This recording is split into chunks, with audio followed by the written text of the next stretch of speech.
What if there was a single word, not a prayer, not a long meditation, not a complex ritual requiring preparation or expertise, that the Kabbalistic masters of the Jewish tradition prescribed for a person standing at a threshold moment in their financial life? A word to be written by hand, on paper, in the stillness of the evening, with a specific understanding of what it means and why the act of writing it matters. Not a word invented by a modern self-help teacher. Not a word borrowed from another tradition and dressed in new clothing. A word that appears in the most ancient layers of Jewish mystical literature. A word whose letters, when examined through the lens of Kabbalistic wisdom, reveal a complete map of how abundance enters a life, takes root, and multiplies.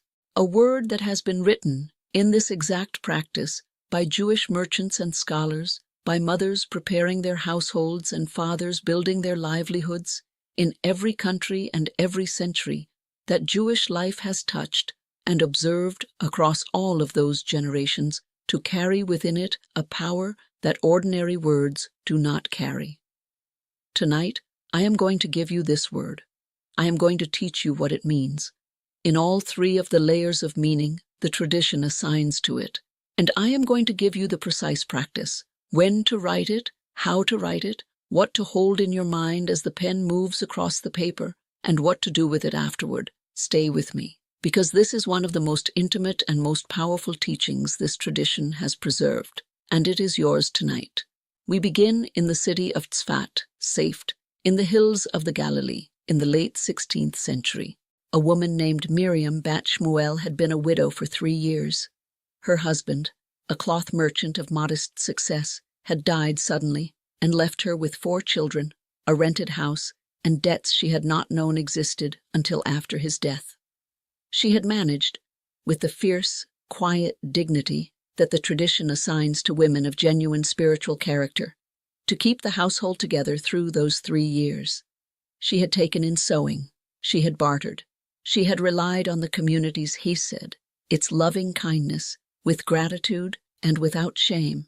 But she was aware, in the way that a person who has been managing crisis for 3 years becomes aware, that managing was not the same as flourishing, that keeping the household alive was not the same as allowing it to breathe, that something in the spiritual atmosphere of her home had closed down in the years since her husband's death, and that she did not know how to open it again. She had heard of a woman in the city, not a rabbi, because women did not carry that title in that time and place, but something the community recognized as its equivalent. A woman named Devorah, a student of the inner tradition, a woman whose understanding of Kabbalistic practice was considered by the scholars of Safed to be not merely competent, but profound. Devorah was known particularly for her practical teachings, for her ability to take the heights of mystical understanding and bring them down into the kitchen, the marketplace, the daily life of ordinary people who needed wisdom they could use. Miriam came to Devorah's door one evening as the sun was setting over the Galilean hills. She sat across from her in a small, clean room lit by oil lamps, and she told her story, without self-pity, but without concealment either. When she finished, Devorah was quiet for a moment. Then she said, "I am going to give you one word, and I am going to teach you what it contains. And tonight, when you return home and your children are asleep, you are going to write it on a clean piece of paper. And I am going to tell you exactly what you are doing when you write it, because without understanding, the word is just ink. With understanding, it is something else entirely." The word she gave Miriam was Baruch. Let me tell you what this word contains. In its simplest and most familiar meaning, Baruch means blessed. It is the opening word of almost every blessing in the Jewish liturgical tradition. The blessing over bread, the blessing over wine, the blessing that opens the morning prayers, the blessing spoken at every sacred threshold of Jewish life. Baruch atah, blessed are you. The word that marks the beginning of every conscious, deliberate acknowledgement of the source of provision and life. But Devorah taught Miriam that the word Baruch contains within its 3 Hebrew letters, Bet, Resh, Chaf, a complete teaching on the nature of blessing and how it moves in the world. And this teaching, she said, is the reason the sages chose this word, above all others, as the opening of every blessing in the Jewish tradition. The first letter is Bet. Bet is the first letter of the Torah, the very first letter of the book of Genesis, the first letter of the word Bereshit, in the beginning. The Kabbalists taught that the choice of Bet as the Torah's first letter was not accidental. It carries within it a specific meaning. Bet is the letter of the house, of the container, of the vessel. The word bayit, house, begins with Bet. And the mystical tradition teaches that the universe itself began with a Bet, because creation is, at its deepest level, the act of the infinite creating a container, a finite vessel, into which blessing can flow. Deborah said to Miriam, "The first thing you must understand about blessing is that it requires a vessel to receive it. Blessing is always flowing. The tradition teaches that the source of all provision is never withholding, never absent, never running out. The question is never whether blessing is available. The question is always whether the vessel is ready to receive it." The letter Bet, the first letter of Baruch, is the reminder. Before anything else, you must become a vessel. You must create within yourself and within your household the kind of open, ordered, attentive container that blessing can flow into and be held by. A vessel that is closed, cluttered, or full of something other than what is supposed to fill it cannot receive what is being offered to it. This is not a judgment. It is a law of physics as much as a spiritual law. And the practice of writing Baruch begins with the letter Bet, with the commitment to examine the vessel of your life and your household, to clear what needs to be cleared, to open what needs to be opened, to become, in the most honest and humble sense, ready. The second letter is Resh. Resh is the letter of beginning, of the head, of the source. The Hebrew word Rosh, head, beginning, source, starts with Resh. And in the Kabbalistic tradition, Resh carries within it the teaching of what the sages call the Reshit, the firstness. The principle that what comes first shapes everything that follows. That the initial orientation of a person, a household, a project, a day, the quality of consciousness with which something begins, is not merely the starting point. It is the mold into which everything subsequent is poured. Deborah said, "The second thing you must understand about blessing is that it is shaped by what comes first. Not first in time only, but first in priority, first in the ordering of your attention and your resources. The tradition's teaching that you honor the source with the first portion of your produce is not merely a financial instruction. It is a teaching about Resh, about the power of the first. When the first thought of the morning is gratitude rather than anxiety, the entire day is poured into a different mold. When the first portion of income is given rather than accumulated, the entire financial life takes on a different shape. When a household places the sacred first, not last, not later, not if there is something remaining, it activates the energy of Resh. It acknowledges the source by returning to it first.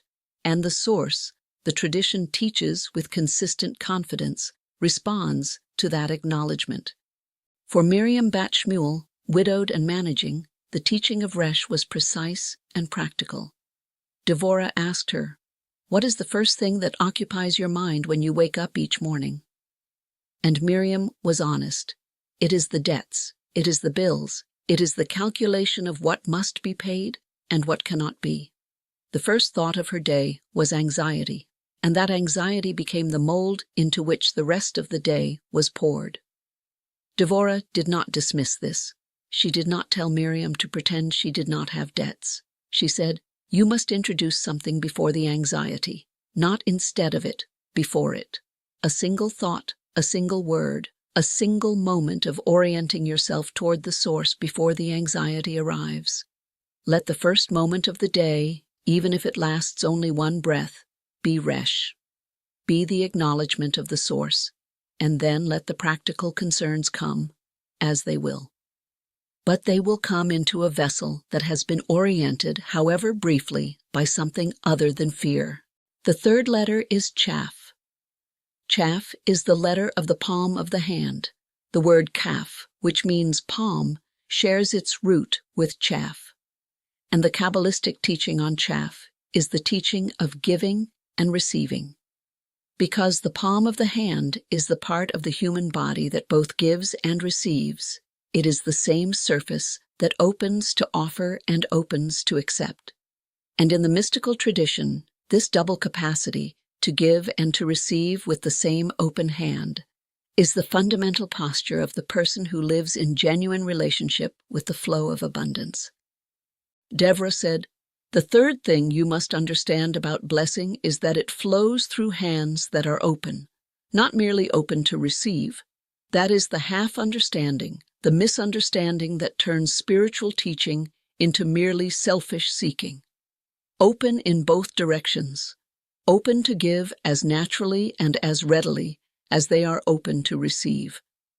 The hand that closes around what it has been given, that grasps, hoards, accumulates without releasing, is the hand that has stepped outside the flow. And outside the flow, nothing new arrives, because nothing is moving. For Miriam, whose resources were so limited that the idea of giving from them felt frightening rather than natural, this teaching arrived with particular force. Deborah said, "I am not asking you to give what you do not have. I am asking you to examine the quality of your hand. Is it the hand of a person who will give freely when the time comes? Or has 3 years of managing crisis tightened it into a fist that will never fully open, even when the season of abundance arrives? Because the quality of the hand must be cultivated before the abundance arrives, not after. A hand that has not practiced openness will not suddenly open when it is full.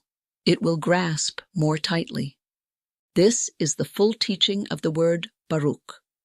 3 letters, 3 principles, Bet, become the vessel.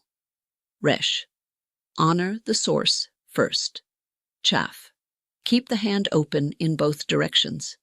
And together, Baruch, the word of blessing, the word that the tradition has placed at the threshold of every sacred acknowledgement in Jewish life, precisely because it contains, in its 3 letters, the complete map of how a person must be oriented in order to stand in genuine relationship with the flow of abundance.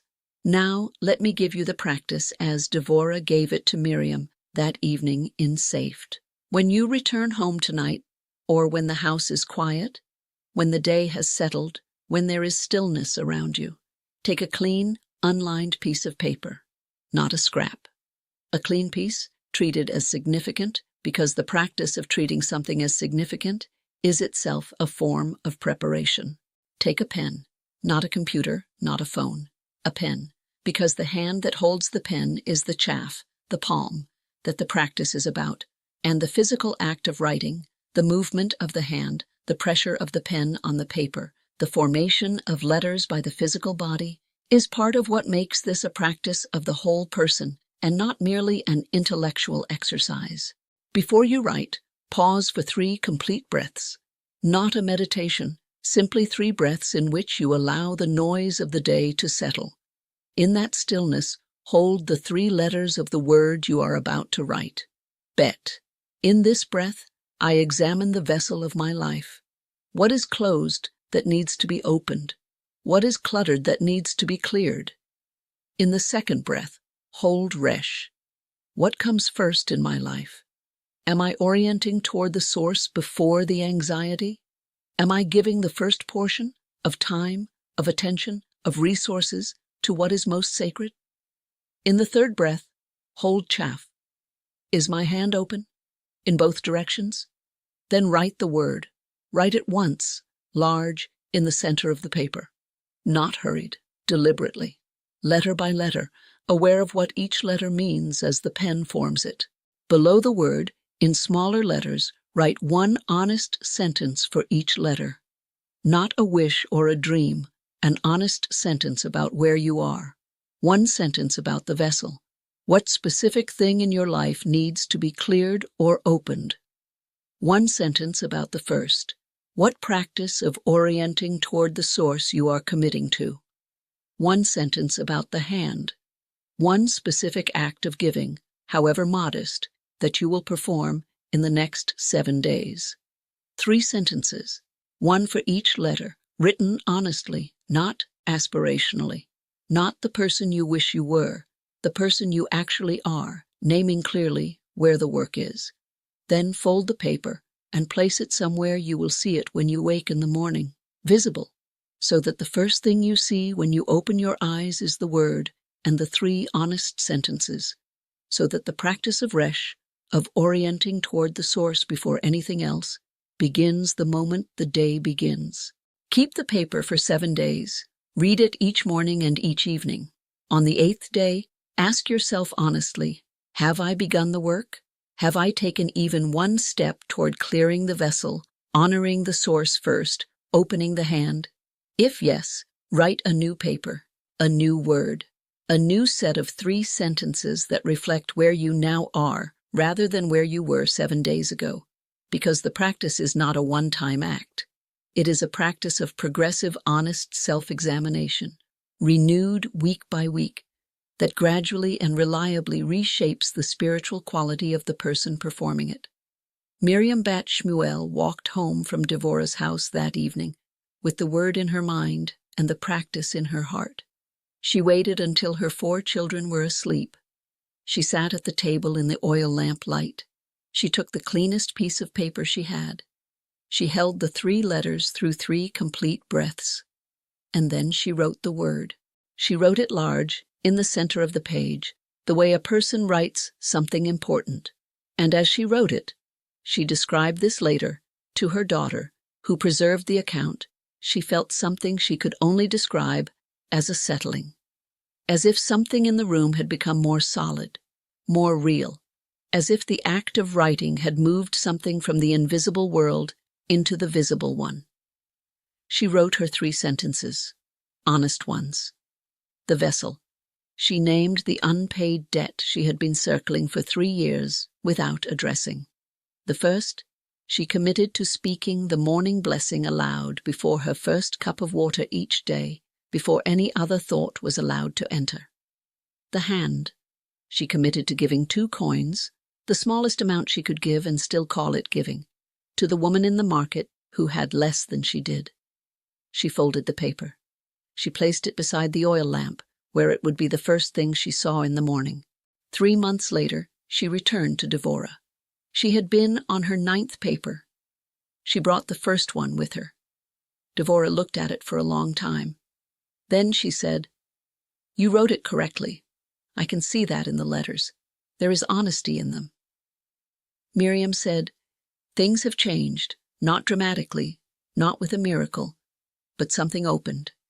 The debt, I went to the person I owed and spoke honestly for the first time. He was not angry. He was relieved. He had been as ashamed of the unresolved situation as I had. We made an arrangement, and since that conversation, other things have moved too. I cannot explain how they are connected, but I believe they are." Devorah nodded. Everything is connected through the vessel. When one blockage clears, the whole vessel opens a little more, and a more open vessel receives more. That is not a miracle, that is a law. It has always been a law. That is the teaching of the word Baruch. Write it tonight. 1 word, 3 letters, 3 honest sentences. Bet. What in your vessel needs to be cleared or opened tonight? Resh. What specific practice of honoring the source first will you begin tomorrow morning? Chaf. What one act of open-handed giving will you perform in the next 7 days? You do not need to be in a place of abundance to begin this practice. Miriam bat Shmuel began it with 4 children, a rented house, and debts she was ashamed of. She began it exactly where she was, and the practice met her there and began to move from there. Subscribe to this channel. Each week I bring you another piece of this living and extraordinary inheritance, the wisdom of Torah, the teachings of the Kabbalistic masters, the ancient practices that have sustained Jewish families through every form of difficulty into lives of meaning, wholeness, and enduring abundance. And in the comments below, tell me, which of the 3 letters of Baruch speaks most directly to where you are tonight? Bet, the vessel that needs opening. Resh, the source that needs to come first. Or Chaf, the hand that needs to learn to give. Your answer is not a confession. It is the beginning of the practice. And every practice begins with one honest word. Shalom.